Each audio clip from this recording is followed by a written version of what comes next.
Before we begin, I'm trying to reach 10,000 subscribers before the end of the year to make all these special videos, so if you like the content here, please consider subscribing to help fulfill Project 10K. Thank you. Now on to the video. I am so excited to finally get to start reviewing the Radiator Springs 500.5 Off-Road Racers. I feel like these are some of the most underrated characters in the Cars franchise. They're pretty forgotten these days, and it makes sense why. They were new characters created for a Tales of Radiator Springs short, not a Cars tune. Their diecasts were only released in 2014 and 2015, and they really do just stand on their own in the Cars diecast line. And I think they're really cool. I've always thought they were really cool. Unfortunately, I didn't get any of the 500.5 cars when they first released. But I was able to pick up all of them from a loose lot on eBay a few months ago, so I'm very excited to finally add them to my collection. Due to them all being pretty rare, I had a feeling I would maybe never get my hands on all of them, but I'm so happy that I won that auction and was able to get all of them for a pretty good price. I think it came out to around like $40-ish, maybe a little less, for all of them loose. Now, granted, most of them were missing one of their small pieces, but luckily, Idle Threat here came with everything intact, which makes sense. It's kind of hard for him to not have something intact. He doesn't have nearly as many additional pieces as the others. If anything, kind of expected his antenna to be broken off, but nope, it's just fine. Anyway, guys, welcome back to another review, and to our first Radiator Springs 500.5 Off-Road Racer review. We've got 4 of these guys to get through. Of course, we've previously reviewed the McQueen and the insanity that is Off-Road Mater, but I'm so excited to review Idle Threat because he is easily one of my personal favorite items released for 500.5. He's easily my favorite of the 4 off-road racer characters. Blue Grit is probably a close second, but Idle Threat's always really stood out to me. I think he's super cool, and I'm so excited that he won the first poll for these racers. So, let's begin by talking about the suspension, a feature that all the cars in this line have, and I've been kind of disappointed by. As somebody who never had these when they first came out, I was expecting them to have the more sophisticated spring-loaded suspension that the XRS cars have, which really makes them bounce around and work super well. But unfortunately, all of these guys have suspension similar to the Monster Truck Mater cars, where the wheels are, it's very hard to see, but we could see with Mater, where the wheels are sort of on a track like this that moves when you lift them. So they don't have like actual spring suspension, but they do have a bit of it. You know, they have sort of simulated suspension. Wheels move a bit when you have them jump.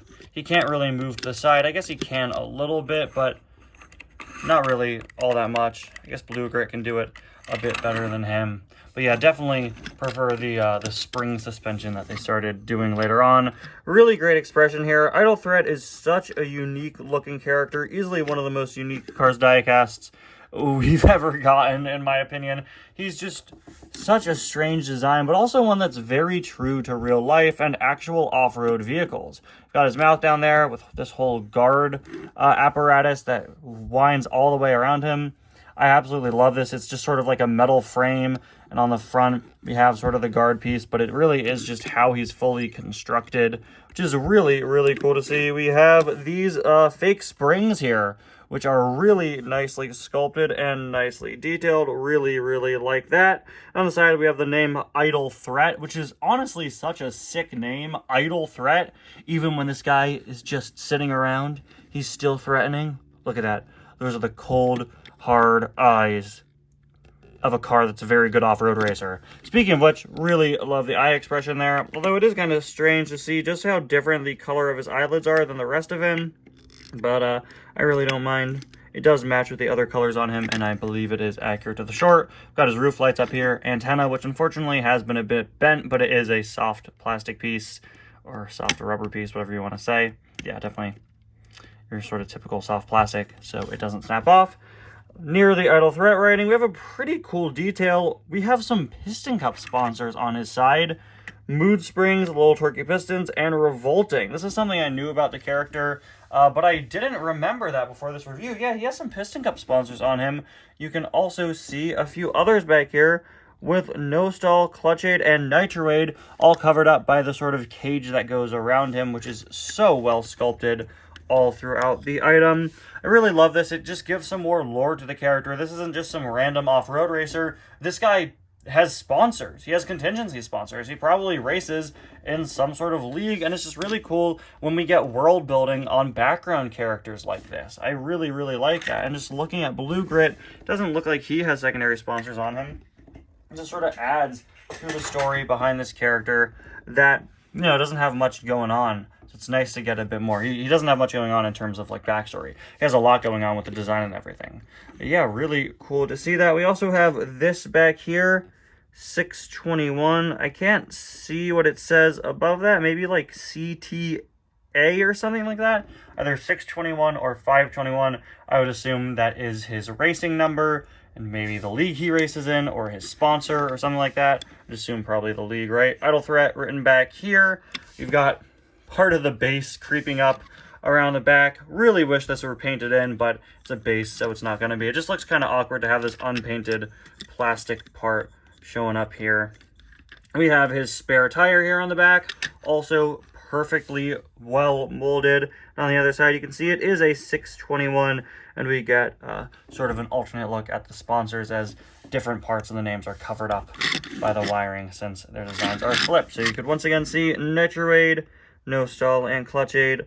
There is a look at the other side, and finally, there is a look at the base. Really uniquely shaped base for a very uniquely shaped character. You could just see sorry, can't talk today, geez.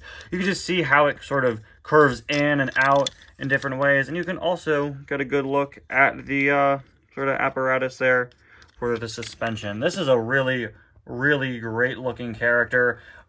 Incredibly screen accurate, incredibly well detailed, and just a really fascinating looking diecast. Like I said at the beginning of the review, it's really unique. One of the coolest looking off-road cars I think we've ever gotten. But then again, who's his competition? I don't think I know anybody that thinks that XRS Miss Fritter looks cool.